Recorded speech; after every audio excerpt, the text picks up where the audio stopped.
안녕하세요. 반갑습니다. 자, 맥스피드 오늘의 이슈와 종목이라는 새로운 컨텐츠를 가지고 여러분들께 앞으로 인사를 계속 드리려고 합니다. 그래서 오늘의 말 그대로 그날 그 증시에 이슈가 되는 그런 종목들과 그런 뉴스를 가지고 여러분들께 정보를 나눠 드리도록 하고요. 그리고 가장 중요한 수익을 낼 수 있는 그런 종목들과 매수 타점까지, 그래서 전반적인 부분에 있어서 여러분들과 함께 정보를 공유하는 그런 채널이니까 여러분들 함께 같이 해 주시고요. 또 매매하시는데 많은 도움을 받으셨으면 좋겠습니다. 자, 오늘의 첫 번째 시간은요. 어제 이제 주말 동안 굉장히 큰 이슈가 됐었죠. SVB, 네, 실리콘밸리 은행이 36시간 초고속 붕괴가 됐습니다. 그게 이제 뭐 스마트폰 탓이다, 뭐 어쩌다 이런 얘기들이 나오기 시작을 했는데, 중요한 건 하루 새 56조 원이라는 뱅크런 사태가 일어나면서 미국의 금융시장이 상당히 불안이 다시 되기 시작을 했습니다. 가장 무서운 거는요, 바로 이 뱅크런입니다. 이 뱅크런이 된다라고 하면은 은행은 순식간에 파산이 될 수밖에 없고요. 그리고 지급이 안 되는 상황까지 간다라고 하면은 굉장히 큰 혼란이 일어날 수밖에 없는 상황이기 때문에 이런 부분들이 굉장히 증시에서는 악재가 될 수밖에 없고요.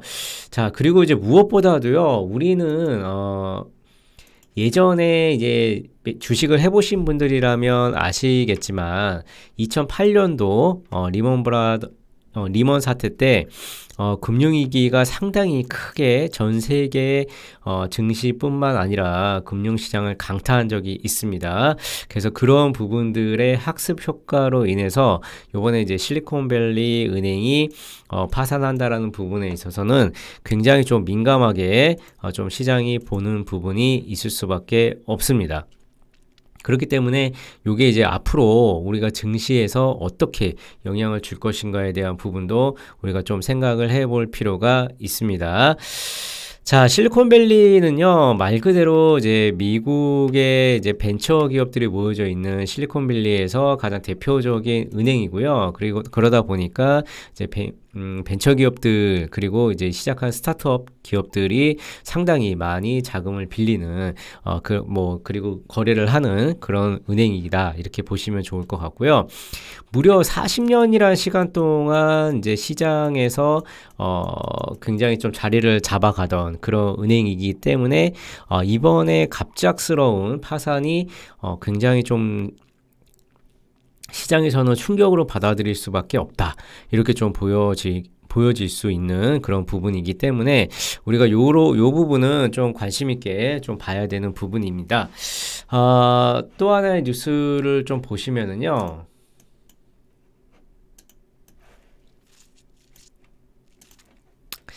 자, SVB 사태가 이제 시스템 리스크 전이가성이 낮다. 뭐 무슨 얘기냐면은 이제 다른 은행들까지 요 이제 리스크가 전이될 가능성이 상당히 좀 낮다, 이렇게 좀 보는 시각이 있고요.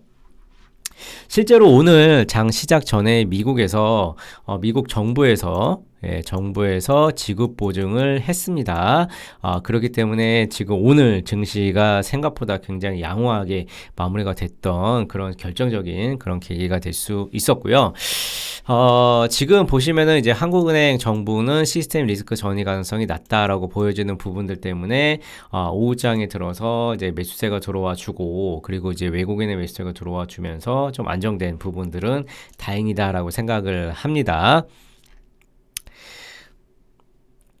자, 미국 16위 은행인 실리콘밸리 은행의 파산이 글로벌 금융시장에 요동치고 있다. 그 다음에 이제 정부와 한국은행을 비롯한 국내 전문가들이 이 리스크가 이제 커질 가능성이 크지 않다라고 보고 있다라고 이제 안심시키는 그런 부분들이 나오고 있습니다. 자, 실제로적으로요, 이런 얘기들이 많이 나와도 시장에서 어떻게 반응을 하느냐가 가장 중요한 것이겠죠. 자, 오늘 시장 수급 상황이 굉장히 좀 저는 중요하다고 봤었는데, 수급 상황을 좀 보시면은요. 자, 수급 상황을 보시면 이제 외국인과 기관이 양매수가 들어와주고 있는 코스피에서, 그리고 개인이 3천억 이상의 매도가 나오는 이런 부분들을 봤을 때 시장 자체는 아까 뉴스대로요. 뭐 크게 또 다른 은행까지 번지면서 뭐 리먼 사태 때처럼 그런 분위기가 만들어지는 확률은 적다, 이렇게 좀 보고 있는 것으로 보입니다. 자, 코스닥도 마찬가지로요. 외국인의 매수세가 들어와 주면서 오후장 들어서 상당히 좀 지수가 올라가주는 이런 모습을 좀 보였기 때문에 지금까지는 뭐 크게 문제가 될 것은 없다, 이렇게 좀 보여주는 부분입니다. 자, 지수 상황을 좀 놓고 보셔도요. 지금 이제 코스피 같은 경우도 이제 장중에 1% 넘게 하락세를 보이다가 그 이후에 좀 상승, 오후장 들어서 이런 분위기가 만들어지면서 상승 쪽으로 분위기 전환을 해주는 모습이었고요. 이제 코스닥도 마찬가지고 이제 상승 전환하면서 이제 21선, 이제 황금선이라고 하는 이제 21선에 딱 붙여주는 그런 모습을 좀 보였고, 코스피도 근데 코스피 같은 경우에는 이제 21선 아래에서 움직임이 있기 때문에 아직까지는 이제 이렇다, 이제 그런 이제 어떤 추세적인 부분이나 이런 부분들을 좀 보기는 어렵습니다. 자, 그래도 오늘 굉장히 큰 충격이 올 수 있었던 이제 우려감이 있었는데, 상당히 좀 좋은 흐름을 보였던 그런 부분인데, 자, 여기서 이제 우리가 좀 집중해야 되는 부분은요, 오늘 2차 전지에 대한 부분이, 다시 한번 저점에서 매수가 들어와 주면서 시장을 이끌어 주었다라는 부분입니다. 그래서 2차 전지 관련주들 우리가 좀 관심 있게 근데 이제 이게 상당히 이제 고점 부근이기 때문에, 고점 부근이기 때문에 단기적인 관점에서만 꼭 접근을 하면 좋겠다, 이렇게 좀 보여주는 부분이고요. 저는 이제 지금부터 봐야 되는 게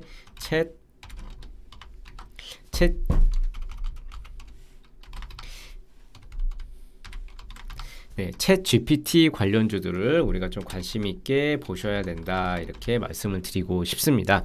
자, 오늘 저점에서 챗 GPT 관련주들 상당히 좀 좋은 모습을 보이면서 다시 좀 올라와주는 그런 모습을 좀 보였습니다. 그래서 챗 GPT 관련주들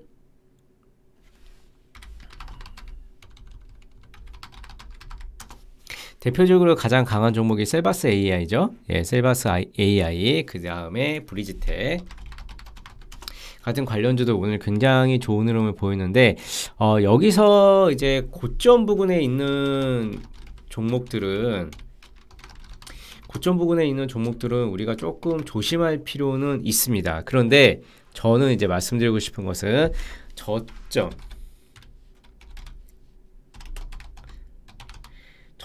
눌린 구간에 있는 챗 GPT 관련주에 집중을 하자, 이렇게 좀 말씀을 드리고 싶고요. 실제적으로 맥스피드는 어제 오늘 해가지고 계속 매집을 들어가고 있습니다. 매집을 들어가고 있기 때문에 요 관련주들 우리가 좀 집중해서 보신다면은, 오늘 이제 브리지텍 같은 경우에는 16% 이상 강한 상승이 나왔고, 아까 보여드린 것처럼 셀바스 AI는 엄청난 고점 바닥권에서 3-4배 올라왔음에도 불구하고 전혀 주가가 빠지지 않고 탄탄하게 물량을 소화해주는 그런 모습을 좀 보이고 있고요. 챗GPT는 아시겠지만 앞으로 성장성이 무궁무진한 그런 섹터이기 때문에 한 번에 절대 끝나지 않는다. 이거에 우리가 좀 집중을 하자, 이렇게 말씀을 드리고 싶습니다. 그래서 지금 시장이 혼란할 때 이런 관련주들이 눌리고 있는, 그리고 상당한 재료를 가지면서 저점에 있는 종목들 매집을 하셔야 됩니다. 그래서 오늘 스피드 또는 문자로 숫자 1번 찍어서 010-4097-7406 010-4097-7406으로 문자 보내주시면 제가 지금 챗 GPT 관련주 저점에서 눌림 종목 공개를 해드리도록 하겠습니다. 네, 자, 다음에 또 중요하고 좋은 내용으로 찾아뵙도록 하겠습니다. 감사합니다.